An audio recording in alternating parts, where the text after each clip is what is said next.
In case you're joining us now, welcome aboard. This is Friday version of Morning Express, and on Friday we review the week that has been. And joining me in studio to do that, we have James Mamboleo, who's a political analyst, and also Phillip Miguel, who's an advocate. Gentlemen, good to have you. We had them during the newspaper review, but for those of you joining us now, just for us to be on the same page, that's where we are. Let's start off with what has been, and I'll start with the Standard's headline, and also it is the same headline on the Daily Nation, and this is to do with matters sugar. Bribery claims as MPs rescue Rotich and Adan, but the Nation has put it differently and has said sugar. MPs vote to save Adan and Rotich. Basically, this report that has been prepared by the committee that had been put responsible for that has been rejected. And one of the reasons why it has been rejected is because, number one, there is no sugar baron in that report. So what we have is literally just, bits and pieces of what happened, and a blame game, of course, falling on the desk of Adan and Rotich. Let me start with you, James Mamboleo. Would you be in support of rejection of that report? Absolutely. I would reject that report during the day. I would reject it at night. I would reject it any time, because this is a classic expression of a parliament that has completely lost direction. That report was created only for one reason: to fail. And we know why that report was created or done that way, because the people who are involved in the entire scandal of importation of contraband sugar and many other importations, of course, have spoken to MPs in ways that MPs only understand. I think I have absolutely no fear in stating that MPs have received money to make sure that that report never sees the light of day. This is what has happened in this country. My friend Mike, this country has adopted a presidentialist system, and in a presidentialist system, governance is by committee. Parliament works by committee. Committees of parliament are extremely powerful. So over the past few weeks, we have been treated to a charade of parliamentary committees purporting to investigate the sugar scandal.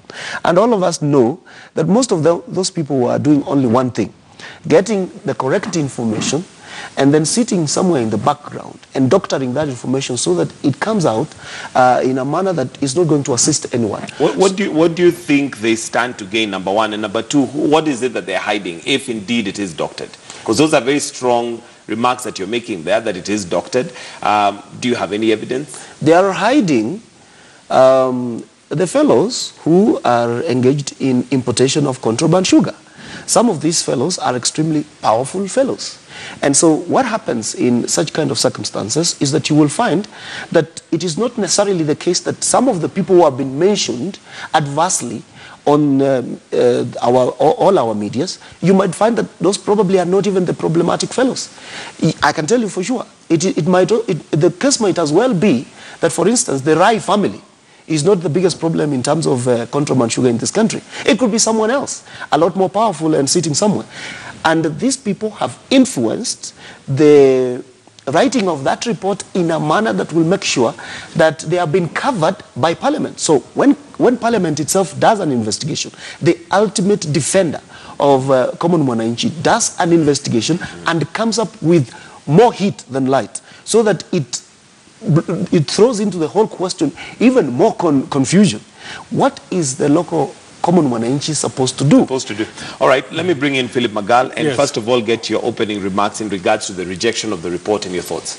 I think personally I am of the view that that report should have been adopted, as bad as it is, because now what have we ended up with? We have ended up with nothing.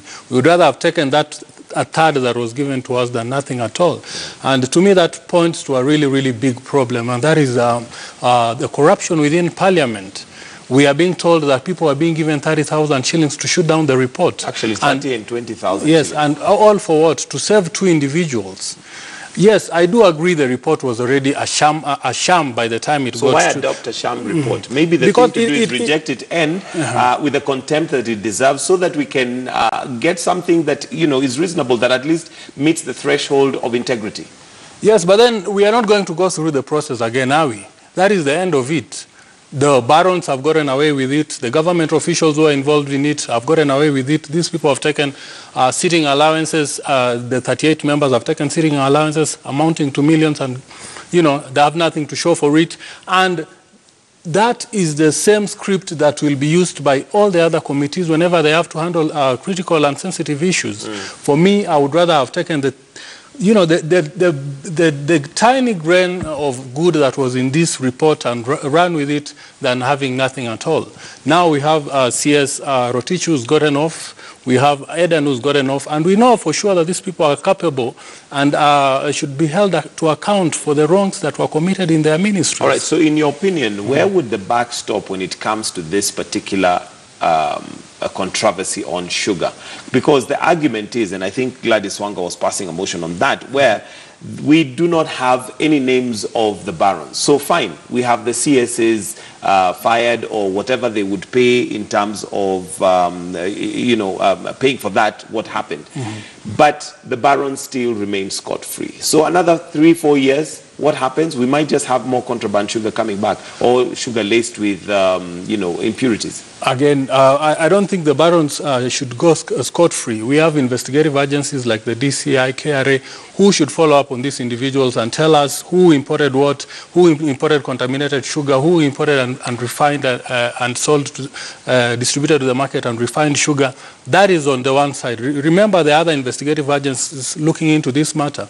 On the other hand, we have Parliament, which is supposed to hold public servants to account. Furthermore, it's supposed to come up with the recommendations which should assist other government agencies in doing their work, but they haven't done so. For me, the key issue for the parliamentary committee should have been to hold these public servants to account, the CSs and those under them. These are people who should not just face a censure motion. They should be impeached for their wrongdoings. I mean, let's put aside the issue to do with unrefined and contaminated and the contaminated sugar. Remember, somebody issued a blanket notice of importation of sugar, allowing anybody to import whatever quantities of sugar in whatever state into this country. Somebody should be held. I mean, in my drafting class, that is the first lesson. You have to draw the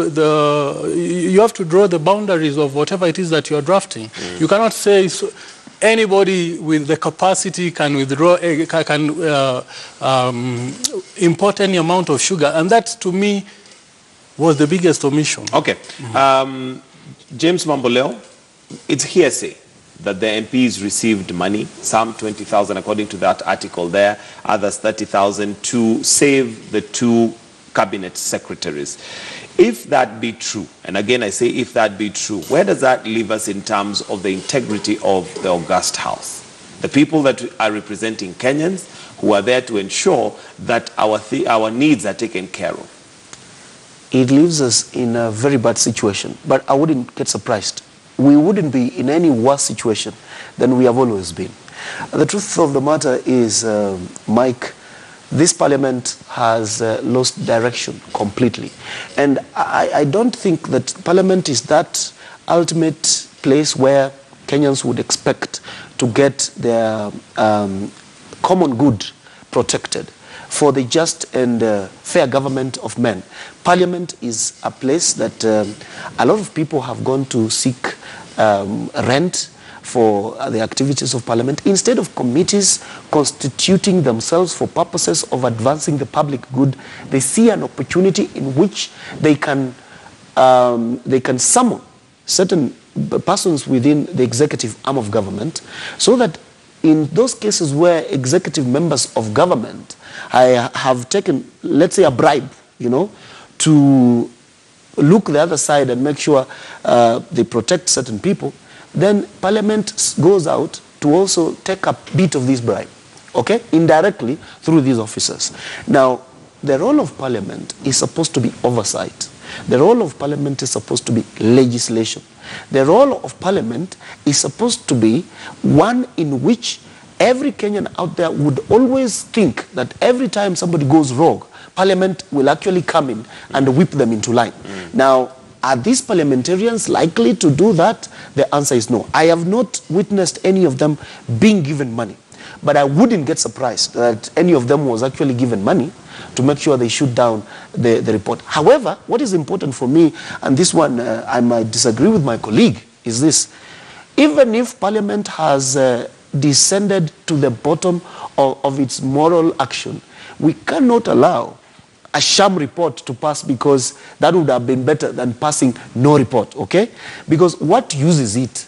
Of what use is it to go and sit in a corner and draft something that a class 2 pupil would draft, who has absolutely no information on the sugar scandal, just throw around a few bits and pieces of information which generally the public is aware about anyway, and then claim that this is a report, and you want to give that the formality of parliamentary process by adopting it as a report. That is something that should not happen. What should happen is this, because you see, we have 3 arms of government. Outside of the parliamentary investigative process, we also have the DCI, we have the Inspector General of Police, we have the DPP, the Director of Public Prosecutions, and all of them have a mandate to make sure they protect this country by enforcing all the criminal legislation we have. And so if any of the officers of government, including the CS Rotich or whoever, Eden or whoever who is in charge of these processes, has violated any law, be it in statute or in the constitution, then Nuruddin Haji and the DCI should go at him hammer and tongue without exception. Without exception. Philip, what value, while we finish on this, what value would it add to have a report that everybody can see and poke holes through, and not just poking holes for the sake of poking holes? There is evidently very little information we get out of that report that we didn't have from before. Remember, having information in the public domain is one thing, and having recommendations for specific actions in a parliamentary committee report is another thing. The relevant government agencies are under a duty to put into effect those recommendations. Had that report been adopted, and had it, I'm assuming that it recommended that the 2 CSs should have been impeached, then Parliament would have been on a proper footing to proceed with the impeachment proceedings against those 2 individuals. In fact, the President would have been under a compulsion to look into their competencies. It's not just about violation of laws. The question is whether these people are competent to all those. So you feel if the report was adopted, it would add value in the sense that now would have Rotich and Eden also on the spot? Yes, and all those beneath them who were responsible for the importation of sugar. Yes, we do have, Kenyans know what happened, but then what do we do with that information? What are we to do now? All right, well, we'll wait and see how this is going to pan out, because again, it is one of those that Kenyans are left with more questions than answers. But let's look at something else. And we also had Evans Kidero, the former governor of Nairobi, arrested and arraigned in court. And previously, you'd hear Kenyans say things like, we've not seen any big fish being arrested. And Mamboleo, are you convinced that the fight on corruption, the war on corruption, has finally got a good head start? I think so. And on this one, I want to laud the president for standing firm and saying that this culture of impunity is definitely going to stop. Let me tell you, corruption is extremely complex. Sometimes some of these people have committed corruption offenses for which we might never be able to prove. Because look at it, for instance, this way. I am a government official, and I'm participating in a process in which I hold a lot of influence, for instance, for the purposes of awarding a project tender for 20 billion, all right?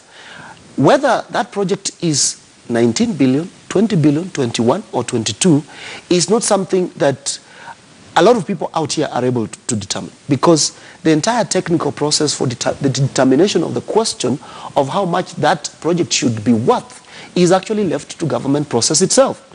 So I commission a project which really looks good for Kenyans, but in actual fact, inside that particular project, I have tucked in about 4 billion, which is not accounted for, which is over and extra above what that project could have actually costed. So it's not very easy for me to be caught. Now, this is what will happen. The contractor will be paid that money, and then the contractor will reroute that money as kickback to the government official in a way that probably we will never know. In this kind of cases, it is not very easy for us to determine culpability on the part of the government official. But thank goodness, you know, every time, from time to time, there is something we call Al Capone charges, you know. Get these people on a number of other things. Payment of taxes, evasion of taxes, and so on and so forth. There are so many other things in the process for which probably the sentence or the fine would be much smaller, but in actual fact, we can actually catch these people on them. And so where government is in a position like now, where, for instance, they cannot tell for sure how much Kidero could have stolen, if he stole, all right? They can easily get him on smaller things like those, whose amount in actual terms would go to about 3, 4, 5 years in prison. Now, for people like those, that is quite a long time in prison. And so, while these people are working so hard to defeat the system should also work very hard to catch them. And yes, I agree with you, for the first time, I think from 1963, we can now see a country that is now keen on putting the fear of the Lord in government officials. Phillip Miguel, yes. Your thoughts on the direction that we're taking as a country in terms of fight for corruption. We have the president having said this, even during his first term, that he is going to ensure that it's done. But his second term, I think he actually even swore at some point and said, "Haki ya Mungu, kuna mtu atafungwa." Do you think that those words now are actually being Yeah, we are seeing positive signs, and like most other Kenyans out there, I'm very glad. But then remember, this is just the beginning. These are only individuals being arraigned in courts. We should not be too excited yet. We need convictions. We need custodial sentences. We don't want people getting away with a slap on the wrist. And after that, we need to see, you know, an overall change within the society itself. Like we started this conversation, corruption has permeated all sectors of our lives. You go anywhere, somebody wants a bribe before they can do anything for you. I am very glad on the steps that you are taking, but it would amount to nothing if we don't get convictions. And it would amount to nothing if we don't get the big fish. Remember, these are still puppets that we are seeing in court.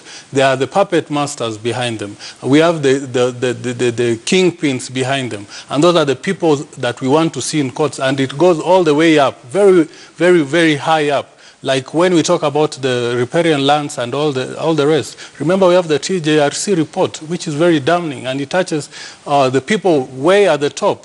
It would be a lie if we admitted that we are doing something, when in real sense, we don't go for the big fish. Okay, Mamboleo, we are dealing with, as it were, the hardware, and this is the top, those who possibly have committed crimes amounting to billions. But let's admit it, as a society, in Kenya, we have a problem of impunity. Look at the way we drive. Even when you talk about bribing, that's obviously a lot of tax money that may have been lost at the top. But even if you wanted to get parking, simple parking, sometimes you'd have to bribe the watchman who is there for him to give you parking, or he feels a sense. How do we deal with that? Because we may deal with those huge amounts that have been lost. But we need a cultural change. We need a mind shift. We need a paradigm shift in our minds. We need a paradigm shift in our minds. That's true, Mike. I think what the president is doing is trying to be the mascot, the person who drives or who sets the pace that the country is going to take in the next many years. I think someone needs to, or someone needed to come to the help of this nation by steering it in a different direction. Let me tell you, societal habits are difficult to change. We are dealing with a country that is in a state of anomie, total breakdown of rules, where people believe that the only way you get ahead is by cutting corners, red tape. We are dealing with a country where government officials, when they look for these jobs, are only eyeing the potential of making huge amounts of money in the tenders that they will be involved in. We are looking at a country of citizens who have come to believe that you cannot get advantage by using normal process. You have to run faster, give some money to beat your next competing, the next citizen, and so on and so forth. So How do you change a society like that? It is not going to be easy.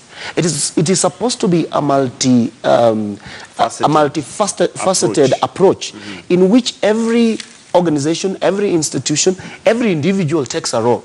Citizens themselves taking the responsibility for their own actions. Believe me, you, Mike, government right now is not able to pay suppliers, okay, across all its institutions. The result has been that most of these suppliers are suffering. You saw the NYS scandal. A supplier who supplied services and commodities to NYS was not paid, as a result of which his wife died out of an illness that could have been cured because he did not have money. All right? He became broke. Loans are on his case. His houses are being sold. While people who supplied nothing have been paid lots of money. We have to be a society that begins to inculcate in our children the fact that, for instance, you don't have to grow up imagining that one of these fine days somebody is going to steal the exam for you so that you can pass. All right? You need to go and work hard and get the grades that you deserve. You know, right from the beginning, we need a society in which the church is not sleeping in bed with corrupt people. You know, and we can talk about the church as many times we want. They have lost that moral standing to even guide their flock, all right? We need every person who is responsible for any of these things to go and have a rethink, sit at a corner and say, what is my responsibility in the whole of this? As citizens, we should be seriously outraged. There is a monster that is called devolution, the counties, which we gave unto ourselves for purposes of devolving services to the nearest Mwananchi. Now, those counties have become the biggest denizens of corruption. So, at the end of the day, you are not going to see any effective change in this society unless we go back to a rethink.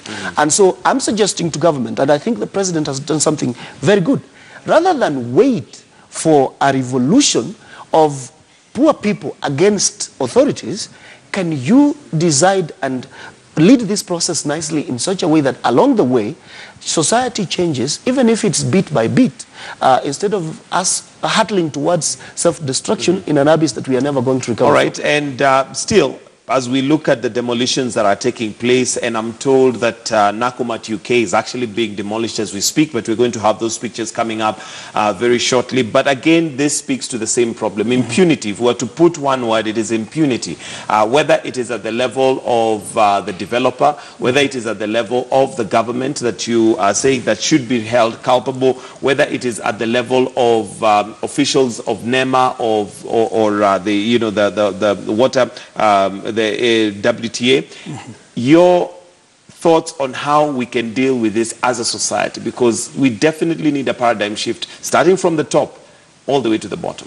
I think the president has set the pace. For me, having a figurehead, having a leader who shows us the way is the way to go. And I hope the president is sincere and is fully prepared to make whatever sacrifices he needs to in order for us to go all the way. That is why I was so keen on seeing that parliamentary report tabled before him, so that I could see whether he was ready and willing to sacrifice those two individuals in the altar of penitence. We as Kenyans as well had to, each and every individual is to be held accountable as well. Look at what we've bequeathed ourselves as the August House. We voted those people in. What are they doing? At the electioneering period, we accepted bribes. We accepted to vote along tribal lines. We accepted to, use the worst of parameters to gauge our leaders. And now we are the victims. They shot down a report not to serve us, but to protect themselves and other vested interests. All right. We have to look at ourselves as Kenyans as well and know that this is our country and we need to redeem it. Okay. And let's finish with matters politics as we wind up. On page 6 of the Nation newspaper, that's on page 6 this morning, we have Uhuru to address first public rally in Nyanza after historic unity deal. I think not too long ago, again, we had Raila come out and say that that was a creation of the media.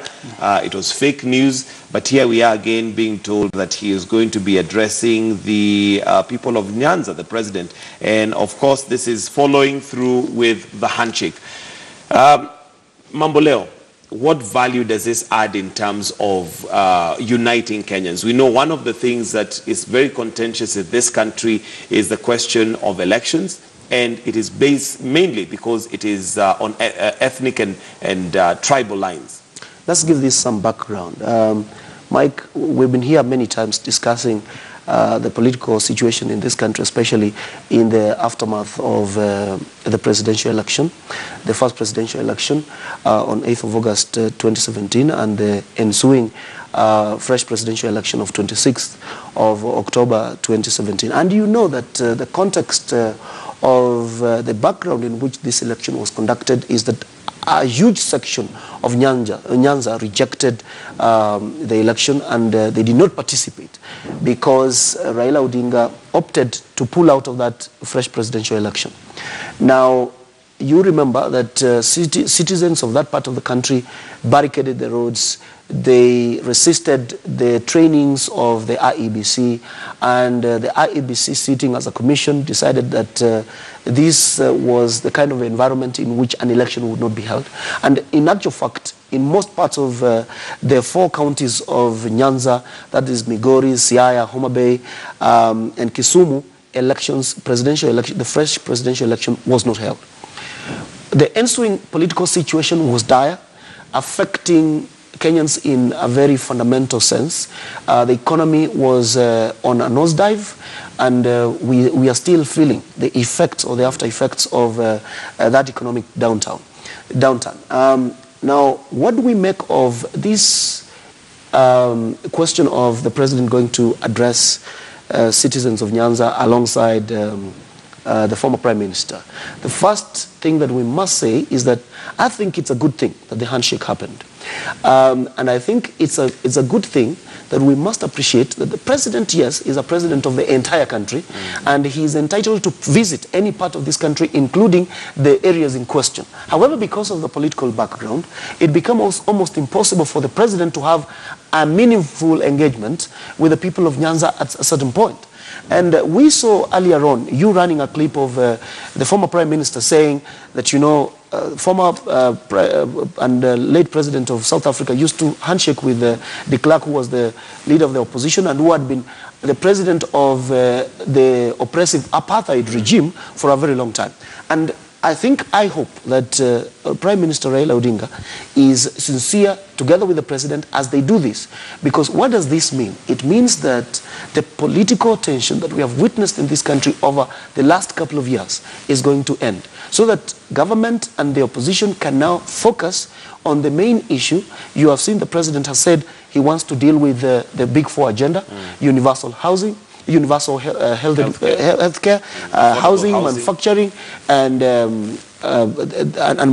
what else? Manufacturing. So what this means is this president cannot realize this legacy agenda unless he has the buy-in of the various players. We don't have a situation where, when, for instance, the president wants to fight against corruption, Raila Odinga saying, no, it is our person who is being targeted. For instance, Raila could come out and say, you know, when Kidero is arrested, no, this is my person being targeted, and so on and so forth. So this handshake is a good thing. And I want to encourage the president to actually visit Nyanza alongside the prime minister. Let them set the pace for the cohesive society that we need as a country. Because that is the only way economic progress, social, political development is going to be realized in tandem with Vision 2030 and in tandem with the Big Four agenda, plus the fight against corruption, which we are now seeing. Phillip Miguel, we're out of time, but your comments on that and the value it would add to this country if that indeed is what's going to happen, the president going to Nyanza. Do you feel that that actually brings the country together? It does, and I'm happy that he's going to visit that particular part of the country which has for a long time felt marginalized. We can see that the handshake is transforming the country, and I think it is the philosophy behind the handshake that we need to embrace, and that is that of unity and oneness, and we need to build upon it. We should reject the so-called tribal politics. We should reject the call for for Luya unity. We should reject the call for Kalenjin unity. We should reject the call for Mount Kenya unity. We should look at ourselves as a country. We should take this opportunity and run with it. We should know that the country is ours, and we should lose the old type of mentality where you first think of your tribesman, where you first think of your brother, where you first think of those who are your friends, and look at ourselves, each and every individual, as a brother and as Kenyans first, not as a Luya, Pokot, or wherever first. Thank you very much. That's Phillip Miguel, who's an advocate, and James Mamboleo, political analyst. Thank you, gentlemen, for reviewing the week with us this morning right here on Morning Express. And now we're going to take a short break, but do stay with us on Morning Express. We've got more lined up for you, but details of Nakumat UK, once we get them, we're